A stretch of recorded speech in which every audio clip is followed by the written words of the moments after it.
everybody, this is So Many Sequels. I'm Josh. I'm Garrett. And I'm David.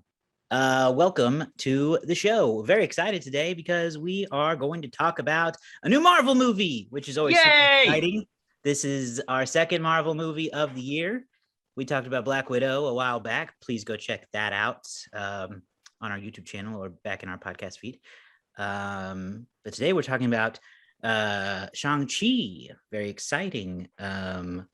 We get a new character, a new original character. Well, not original because it is, based on a character, but it's a character we've never seen before in the Marvel universe, which is really cool. I was thinking about this yesterday as I was kind of collecting my thoughts about the movie. And a lot of times we get character introductions in other movies before they get their own. But this time, this is the first time we've ever seen Shang-Chi.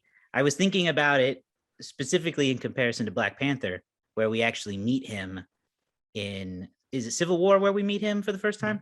That's right. Then his own movie. But this time, all bets are off. We don't know this man. Very exciting. It's very reminiscent of like Ant-Man in that way. Yeah. So they didn't have like a setup anywhere.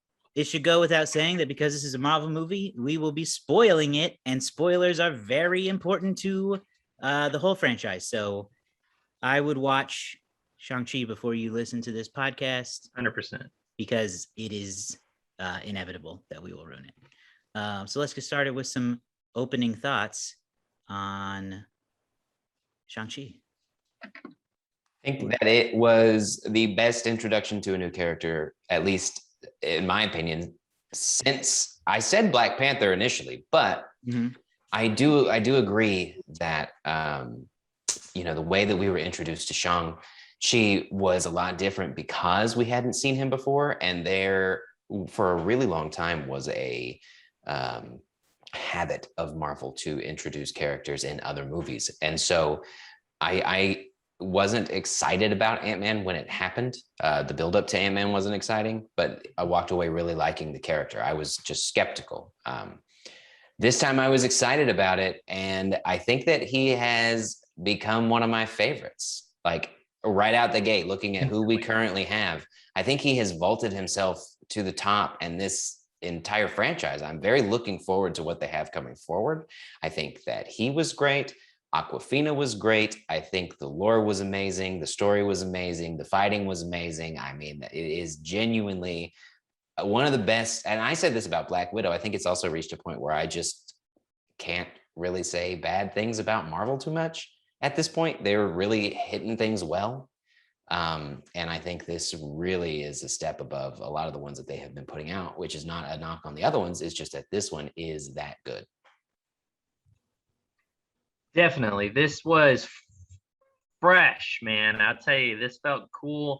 This movie came in with a bit of a different feel than the movie we got earlier this year, Black Widow. That came in with an established character that, you have that name recognition. New character here. So how will it do? Right. And I thought that it really, it just kind of reinvigorated for me a lot of the love that I've had for previous movies in the franchise. This is not the first solo film that we've gotten, but in terms of the last few, so we're talking about Ant-Man, Captain Marvel, Doctor Strange, Shang-Chi, right? Of being like movies where characters weren't necessarily fully introduced somewhere else before showing up. And this one really, I think, stands towards the top of those as being just like, it's fun, it's energetic, the characters are interesting, the cast has seemingly great chemistry. We'll talk a little bit more about Simu Liu and Awkwafina, but I thought their chemistry was great. And then, like you said, the fighting was fun. The action is really cool. I thought this was some of the best fighting we've seen in a Marvel movie in a long time in terms of fight choreography. And I thought that, I'll tell you what, it goes from I don't know what to describe as 4 to 10, like really like crazy fast. Like I kind of thought it was going to be really street level stuff, with a little bit of mystical things. And boy, did it jump into entirely magical, mystical world. I didn't really anticipate that. I really thought we were going to be getting like a little bit more like just thugs in dark clothes, but man, we got spoilers, we did that warning earlier, but we got like dragons and weird lizard horses and giant lions and stuff. So like it was very, very different. And I love every time. I loved it with Ant-Man. I loved it with Doctor Strange. Whenever they open up a new corner, if you will, of the MCU, this is a side that we haven't got to see a lot of. It's been teased, it's been hinted at with the 10 rings in the past, but this is, man, it really, like I said, it really reinvigorated my enjoyment of all of it. I'm so excited to see where Shang shows up next. I'm really excited to see his own sequel because I think they definitely left room to set that up. So yeah, I'm excited. This was really cool. I don't know, thinking about my overall MCU rankings and where is it going to fall now? Yeah, I really like what you said about feeling reinvigorated by it, because I totally agree with that. I don't, as much as I enjoyed it, I don't think I got that reinvigoration feeling from Black Widow. And, there's a lot of explanations for that. I think largely knowing that it was set in the past and didn't really set up too much of the future outside of some new characters that we will see return. But this really like put us on uncharted territory again, which has been so long since we've gotten that, in the build up to Endgame and everything. It's been kind of this slow march into the next phase, and now this movie made it feel like it's really starting to fire up. I think it exceeded my expectations. I'm not really sure what I was expecting, but I'm with you, David, that it wasn't this, like the whole magical, mythical part of it. I didn't think it would get so intense on. I definitely agree that he's one of the best character introductions, at least since Black Widow. But I also liked how it's so full of really rich storytelling.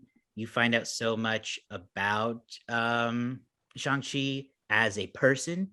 You find out a lot about the 10 rings and this like family drama at the center of the film. And then a whole bunch of lore that then goes into that mythical stuff we talked about. I think Simu is like totally ready to be a movie star.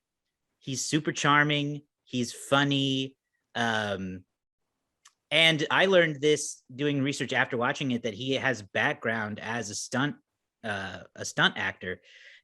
So that really helped him sell those fight sequences that were so amazing, because from some behind the scenes stuff I've seen, he appears to be the one doing those fight scenes. I'm sure he had some stunt doubles for some things, because most do, but he was really involved in that fight work, and the choreography was next level. Like that bus scene was wild. The scene outside the building on the scaffolding, wild. Really, all the fights were, but those two in particular stood out to me because it was like jaw-dropping fights that I feel like I haven't seen in the MCU. I wrote in my Letterboxd review, which you can find on Letterboxd if you search my name, that I think, and this might be a debate we can have, or we might all agree, I think that in pure terms of hand-to-hand combat, no Iron Man suit, no weapons, that Shang-Li could kick every Avenger's ass. It's very, very possible. Especially in hand-to-hand combat. The best fighter that I can think of next to him is Black Widow. She can also kick some serious ass. Yeah, maybe Captain America. But if Captain America's strong, but like, but Shang-Chi's so fast. Yeah. It's especially by the end of the movie, especially, when you give him that dope suit that he's got. I love Shang-Chi's suit, man. 95% of the movie, he's kicking ass without the rings. He don't need that. No. Yeah. That was bonus. I agree with the fights. I think that the way they did it was so cool, because you start off with what I can only describe as a beautiful fight between Shang-Chi's eventual mother and father. Yeah. And it is a beautiful way that they have shown the different kinds of fighting strategies between the two and how they work together. And that immediately gives you that chemistry between those two, such different personalities. It was filmed like a ballet sequence. Almost. Absolutely. And then, yeah, you go right into hardcore fighting on buses and on the edges of buildings. And then you get into the mythical fighting. And I am a little surprised that you guys didn't expect a lot of the mystical stuff, because the biggest complaint that I have is that they gave away the damn dragon in the trailer, and that would have been like pop. Like if you build up this dragon, this legend of the dragon and blah, blah, blah. And the moment that you see that dragon in that situation, that would have been a huge thing, but they gave it away in the trailer. I know. I will say this. I remember that. And I remember seeing battles in what looked like a mythical place, but I didn't really know how those were going to tie into the story. Were those like events from the past? Were they, or what? But I also, be honest, I couldn't, when I saw the dragon, I was like, okay, is the dragon going to be real? Or is it going to be like an allegory, a hallucination? Like how far are they going to go with this? And I got to say, usually Marvel saves getting crazy for like the sequel, like now that you're invested in, I'm just going to pick like Ant-Man for a second. Now that you're invested in Ant-Man and the idea of a guy who shrinks being a good superpower, now we're going to give you Ant-Man and the Wasp, where we're going to do tons of crazy weird stuff with the shrinking and the quantum realm and all this bonker stuff. Doctor Strange, like Multiverse of Madness, is going to make Doctor Strange 1 look like, holy heck, look what this is the weirdest stuff I've ever seen, I think that they are building towards Doctor Strange being the next big crossover movie, based on everything that they have. Sort of like you've got maybe not an Avengers, but like a Civil War situation. You've got Wong showing up in this movie, along with again, spoilers, you got Captain Marvel and you got Bruce Banner showing up. They really are building towards it being the next big thing. He plays a big part in the next Spider-Man trailer in some way, shape, or form we see. So I really do think that something big is going to happen in the next Doctor Strange. But I also think that this is a really good way to do an origin story. Like, this did not feel to me like your stereotypical origin story. It just felt like a story. They weren't building towards this big, and I think maybe it works with a lesser known, broadly known character like a Spider-Man. Everybody knows what's going to happen. And so I think you get into the same tropes of just people kind of want to see it, even though they complain about wanting to see it. I don't need a Spider-Man origin story. Just give me Spider-Man. But people also want to see the origin story. This one just felt like a story, and it just really worked. And I hope they use that same formula going forward, because I get sick of the origin story tropes. So give me something creative. Well, as long as you're being creative in how you're utilizing the tropes, I mean, it's a classic literary device, as the hero's journey, and this movie hits so many of those traditional beats. You have your all is lost moment, you have your gift of the goddess, you have your mentor character, and those types of figures, and then you have your return, right? The call to action that's rejected. All of those things are there, right? And yet it's using a mix of that and then leaning on the fact that the audience knows this world, right? There are so many things, because this movie exists in the MCU, that allows for the audience to understand a history. There's a history to this world. There's a line in the movie, one of the characters that's a friend of Shang says, we're living in a world where half the population can just suddenly disappear. You can't just live your life frivolously anymore. You got to do what you want to do while you have time. That kind of line out in a bubble outside of the MCU would be like, that's a weird line. But because of what's been built by the MCU, characters like Wong and Abomination showing up, it adds to the movie, because it creates this like intersectionality of like, it doesn't always have to be an Avengers level event. Just a character like Wong being run into in sort of at random, it makes you feel like, wow, this is like a living, breathing thing. there's a history here.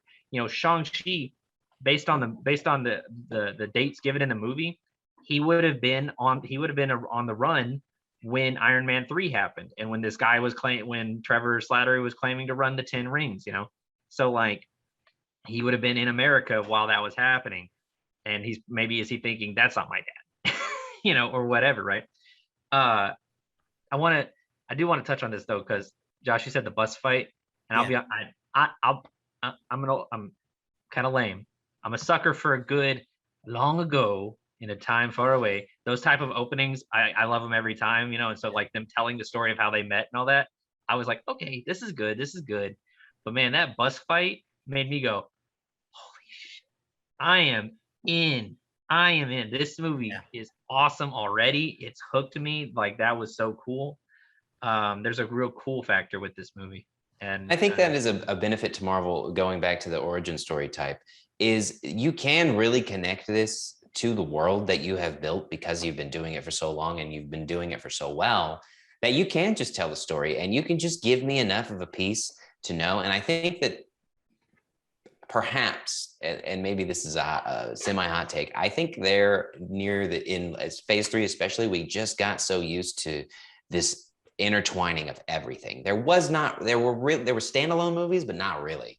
Like, everything just seemed like I was going to go see this movie, and then I'd see, Black Panther, this superhero, this superhero, this superhero, this superhero, this superhero. Oh my God, look at that superhero. It was a superhero everywhere. This is just focused on that one person. And I don't feel like they have done that in a way that didn't seem connected on purpose, in a in your face kind of a way. This was connected on purpose, but in a just subtle enough way to give me what I wanted, but invest in the character.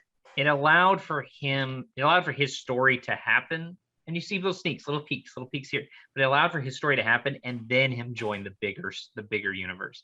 And, even with things like Black Panther and Captain Marvel and Doctor Strange, when those came out, there was still this like hush, this like, we're building to Thanos because he's been teased a long time ago. We're building, right? And right now we're not really building to anybody. I mean, kind of are, but we don't really know who at this point or what the major event is going to be. We know what's lined out, but like, what's going to be the next thing that has that Avengers title on it, that's going to have that's going to bring these people together. So there's sort of a newness. There's an unknown again.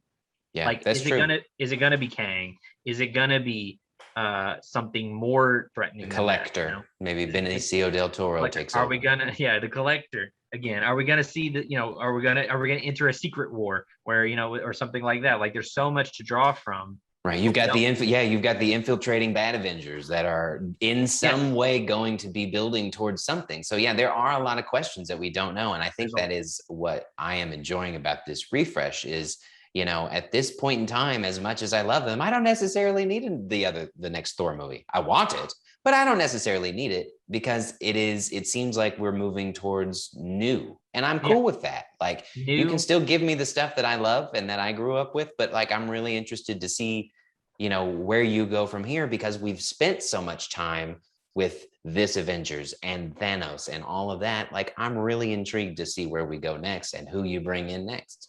Yeah, I think this is a great first step for a new character. I got to be honest too, I was surprised when he was in San Francisco, because there's one other notable superhero from San Francisco, and that is Ant-Man. We've brought him up before. I really want the meeting of Scott Lang and Shang-Chi. I want that because that seems like I think that seems like a great duo, to be honest with you. West Coast Avengers, let's do it. Yeah. Yeah, for sure. Let's talk about it was mentioned a bit earlier, but we do see some familiar faces in this movie. Although I don't want to talk about the big ones at the end yet. In the movie part, not the post credits, we get Wong and from Doctor Strange and Trevor, aka the Mandarin from Iron Man 3. Let's start with Trevor. How do we feel about Trevor? And I want to ask David first, because I already know Garrett's answer. David, did you have any inclination that he was in this movie, or was I the only one totally surprised by it? So I did not have inclination that he would be in the movie for the length that he was. I had a feeling that because Kevin Feige kept talking about, we set up the 10 rings and we kind of had an event in Iron Man 3 where we had a character called the Mandarin in the 10 rings, right? And they agree that in retrospect, that may not have been the best way to do it.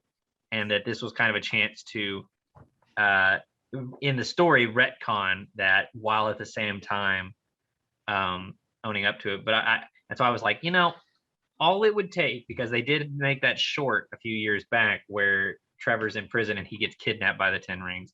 All it would take is showing him in a prison wearing a jester's outfit or something like that, right? That was the extent, that was the furthest extent, like a cameo for Ben Kingsley. But he actually ended up being quite involved and a fairly important role in the movie, kind of fulfilling that comic relief and sort of like crazy guide, like he's you guys remember Treasure Island? There's the crazy hermit that has been living on the island, on Treasure Island, all this time, and he knows the way to the stuff. It's kind of that. He's kind of he's the navigator in a way. Morris is navigating, but Trevor serves as the translator. And so I was kind of surprised. I when Wu gives this little speech about basically the events of Iron Man 3 and about Aldrich Killian taking the Mandarin name and taking the 10 rings, I thought, okay, that's all we're gonna get. All right, and that's fine. They addressed it. That's cool. And then and then Ben Kingsley's there quoting Macbeth, and I was like, oh my goodness, this is so much more than I expected. I agree. I knew he was going to be in it in some way, shape, or form. I went a completely different way, and I thought, you know what? Let this version of the Mandarin or whatever they want him to be led to believe as the legendary warrior across centuries or whatever. But I thought that they were going to kill him. I thought you were going to see a dead Trevor, and I thought that it was going to be, I think that would have been a good time for him to do it if they were going to go that route. Whenever he's telling that story about Trevor taking his names and legend, and then all of a sudden he has his body somewhere because it's like, don't mess with me. So I thought that's what they were going to do, but I was pleasantly surprised with how they handled it. I thought that the level that they involved Ben and let him just be silly, and he and Morris had great chemistry. I thought it was super funny, and I think it made a lot of sense. Yeah, so Josh, you were off guard though. I was caught off guard. I don't know if it was just I was unplugged from this movie a little bit going into it, but I didn't know anything. I hadn't seen that one shot, All Hail the King. I watched it after the movie and was kind of glad I hadn't seen it because I think it would have. I don't know. I gotta say, I was really pleasantly surprised to see him. I was glad I didn't know he was coming because he was a good surprise and he was very funny in a different way than he is in Iron Man 3, where it's been picked apart to death, but Iron Man 3's Mandarin is a bit of a letdown when you find out he's an actor because he was a cool villain. But now he is kind of, I think it was Awkwafina who literally calls him a jester for the 10 rings. Yeah, he was gonna kill him, but he did Shakespeare for the army. Breaking into Macbeth, and they were like, "Yeah, all right, this is." They let him live. So I loved that. And he was also just a good way to tie the movie in deeper into the MCU without using a major character who would take attention away. He has some scene stealing moments, but you're not ever thought like, oh, he's taken over now, like it would be if I don't know, if Doctor Strange had shown up instead of Wong, that would be distracting. Yeah. But choosing Trevor and Wong, two relatively minor characters, it tied the movie in to the timeline very nicely without taking attention away from the real leads, and I appreciated that a lot. Right. And he's very funny. His relationship with Morris is fantastic. I don't know what he is. I don't know if there's a name for that creature, but he's a very cute, headless, faceless, winged furball. Yeah, what did she call him? She called him like some kind of pig dog. Big Yeah, dog, yeah, yeah. yeah, yeah. Yeah, you know, that was very, I mean, imaginative. I'll say. I don't know if that's based on something like you said Hey, in it's not mythology, but a I've never seen anything like that before. it's not a blockbuster movie without some kind of character that can be turned into a plush toy. Exactly, it's exactly that. Gotta have We'll be something seeing for the kids. plenty of Morris Hey, around. I'd buy one. Definitely. Do you think? So let me ask you this now, is in retrospect, does this, in your opinion, make up for the Iron Man 3 reveal, knowing that this is now the long-term closure of that arc with Trevor and with Winwu getting his revenge and with there being a real figurehead? I don't know about makeup for because I still, Iron Man 3 watching it on its own, it's still like, oh man.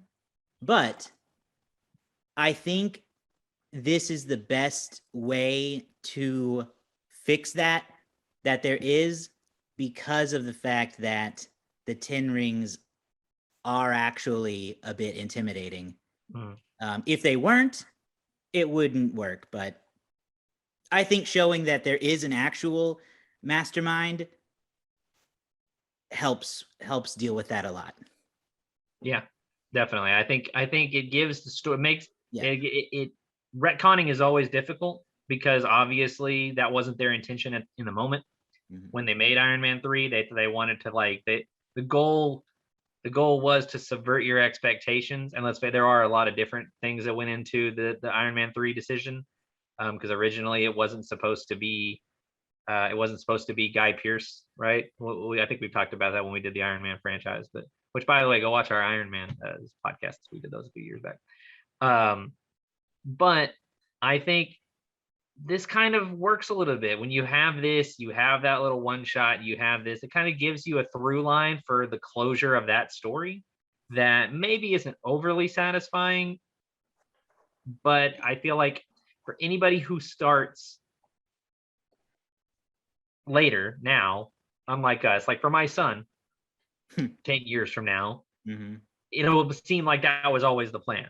Yeah. It won't be a disappointing reveal because he'll be like, oh, and then we show him the next thing. He goes, oh yeah, because that's where this happens. They got they get him back. Yeah. So I don't know how much time we have left. So I want to make sure we talk about the post credit scenes yeah, definitely. setting up for the future. So in the first one, Wong takes Shang-Chi and Katie to meet with holographic video call, future Zoom call versions of Bruce Banner and Captain Marvel. The Hulk Bruce Banner, no longer Smart Hulk. Yeah. Professor Hulk is no more for some reason, and his arm is in a sling, and I didn't know why that was either. Well, that was from the snap that he did. Oh! He had the arm in the That's sling right. as Hulk. But like, so it leads you to believe, how permanent is that damage going to be? Is he ever going to recover from that? Yeah, that's right. Yeah. I'll just start by briefly saying it was really exciting to see Captain Marvel and Bruce reappear. That is the exact right part of the movie to introduce major characters, is in those post credits, because that makes the hype infinitely more cool. I love this. It doesn't take away from the close off part of the story. Yeah, they kind of serve as welcoming Shang-Chi and Katie into the Avengers, more or less. And I also just love this running bit they have where Captain Marvel just abruptly leaves. She does that in almost every video conference. And she's got a new hairstyle too. And a new hairstyle every appearance. Yes, I mentioned I was glad she returned to her normal hair, because the like space flopping hair was a little distracting for me. But it didn't get enough. Yeah. And I love the line about, you can get my number from Bruce, and Bruce says that I do not have her number. She always does this. It's great. And I love them talking about, there's sort of a mystery about the 10 rings that Wong says they don't have, they don't have anything in the mystical side that explains these. Bruce says it doesn't appear to be vibranium or any other earthbound thing. And then you got, Carol saying, I don't recognize it as a particular alien technology. So what are these things? There's a bigger mystery to what these are. Yep. And now apparently they're sending a signal. Signal Mm-hmm. to who? Who knows? It'll be very interesting to find out who that signal is going out to. Yep. But also, what a fantastic way to cap that scene too, of Wong giving them this sort of like, your lives are about to change in ways you'll never know. The trajectory of your life is going to be crazy from here on out. And they're like, yeah, we should probably go home and get some rest. And then the entire audience sings Hotel California. Oh my God, we got to listen. blast. Awkwafina's defense of just putting her hands up and singing Hotel California, one of the funniest things that I have seen in a while. So I'm glad that they were able, they teased it and then they worked it in. It was well done. Yeah. Oh, it's so funny. It was and you forget about it. Yeah, you forget bring the Hotel California. And then they sneak it in. You go, oh, yeah, she's doing the confusion strategy. Yeah. Oh man. And then, of course, at the very end, the actual post-credit scene, we find out that Shang-Chi's sister, who was allegedly going to dismantle her father's organization, has now taken over and has kind of two-faced everybody, and now is appearing to maybe be another big bad. Yeah, we'll have to find out if she's going to use this new power for good or evil. Okay. But we do see that she has welcomed in women into the ranks. True. She was, the movie builds a little bit of how she was excluded from being a part of it and wanted to be. But you see that the Ten Rings are now training some young women to join. And she's redecorated the Ten Rings Empire to be very much like her fight ring with all the neon and the graffiti and stuff. So, yeah. And then it says the movie ends with the 10 Rings will return. That's true. So that's gonna, so that'll be interesting to see if they mean just in a sequel for Shang-Chi, or if they mean the 10 Rings are gonna be kind of an important foe in other movies. Yep. Or the Disney Plus shows. Yep. Now I know we are running very low on time, so we don't have like full weekend box office numbers, but I bet you have the Thursday night previews, right? I do, and I have opening day numbers as well. Beautiful. These are fresh off the presses. So in Thursday night preview, Shang-Chi brought in 8.8 million, which I know is that a lot? I don't know. Well, I'll tell you this: Black Widow brought in 12.2. So this is not too far off of what Black Widow brought in for its Thursday previews. That makes sense. He's an unknown character. Yes, she had a more built-in franchise. People knew this was going to be the last time they were going to see her. The pandemic situation was slightly healthier, and now we've been deteriorating. Plus, that's the highest grossing movie of the year. So, I mean, to make about 75% of that is pretty good. So, but that was Thursday. Friday is now done, and I can say that this is, by the way, this information comes from Gitesh Pandya on, I don't know if that's pronounced that right, on Twitter, he's a box office guru, great. Good follow. Shang-Chi has an amazing opening day with 29.6 million on Friday. That's including the Thursday previews. It's the third best opening of the pandemic behind Black Widow and Fast 9 in terms of opening day numbers. We're not done with that weekend yet. The 3-day, Friday to Sunday, is on pace to get close to 70 million. The 4-day, including that Labor Day Monday, could reach 80 million, which would be very good for Shang-Chi. Very encouraging. Some notes that he makes here, and this is good to have that discussion about the theater experience versus the home experience. He talks about how 37% of the opening day numbers come from big screens, your IMAXs, and 3D screens. People are wanting to see this movie the way that only the theater can give you. He said that with 29.6 million on opening day, that's better than the 3-day weekend of the Suicide Squad, which came out just a month ago. And that was a movie that was day and date. And I think that over time, we're starting to see enough data to say whether or not the day and date strategy works, because this movie's done much better than a lot of the other movies that had that model. And then it's got high critic reviews too. So Yeah. a good start. Let's see how it finishes. I think if it does well, I think you won't see. If it does that 80 million, I don't think we're going to see any more Disney movies move or go to. I don't think they're going to move them to Disney Plus either. Probably fewer. Yeah, Or at they'll least fewer, definitely rethink that strategy. Okay, well let's throw out some letterbox guesses then quickly, and let's play that game a little bit. Oh man, it's so new. I'm gonna guess it has like a Yeah, that's true. It is new. 3.9. Okay, we got a 3.9. I'm gonna give it a 4.2. Oh my goodness! Oh, you guys are super close. But one of you is actually exactly correct. Oh no. 3.9 is where it currently sits, which is great. That is based on 30,000 reviews, and it's also got a 98% audience score on Rotten Tomatoes. So this is people are loving it. It is not. It is living up to hype for people. That's so awesome.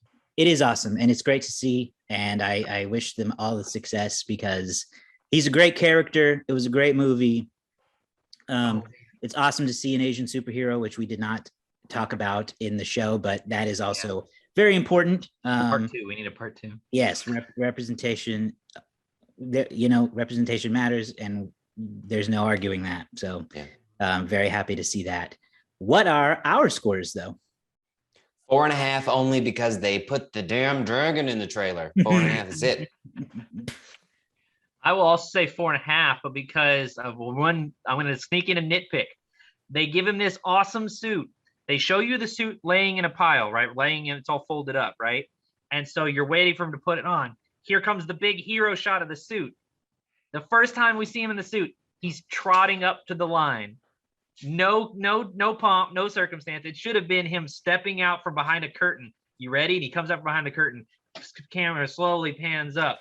Awesome, dope Shang-Chi suit.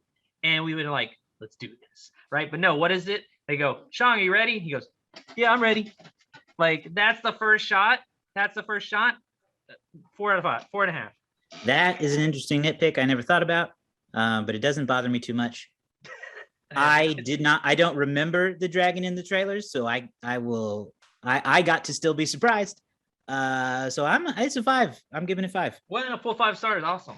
Full 5 stars for me. 4.8. Yeah, 2 4 5s, a 5. Yeah, that's a 4.67. That'll work. Yep, we went way over letterbox scores, which sometimes that's good to do. So, all right, that's it for Shang-Chi and the Legend of the Ten Rings. Hope you enjoyed the movie and the show. So go check us out online if you haven't done that yet. If you've just discovered us, there's a whole library of back episodes you can check out, including several Marvel movies. We've done Iron Man, we've done the Avengers. Have we done others? Have we done? I feel like we've done Guardians. We've done Black Widow. We did Guardians. Yeah, and we did Black Widow. So we've done a lot of Marvel movies and so much more on top of that. Literally like 100, and I think we're at like 160 episodes of this show, which is insane. But, so go to I know. Go to somanysequels.com. You'll find links to where you can find us on different platforms, and subscribe to the show. You'll find our social links as well. Follow us, and we'll keep watching movies with you. Yeah. Until next time. Until next time. We still don't have Andrew to say one of his. They don't have Andrew to go. His fun goodbyes. To go. On a dark desert highway. That's probably what he would do this time. I feel like that's solid. All right. We'll see you guys next time. Find us online.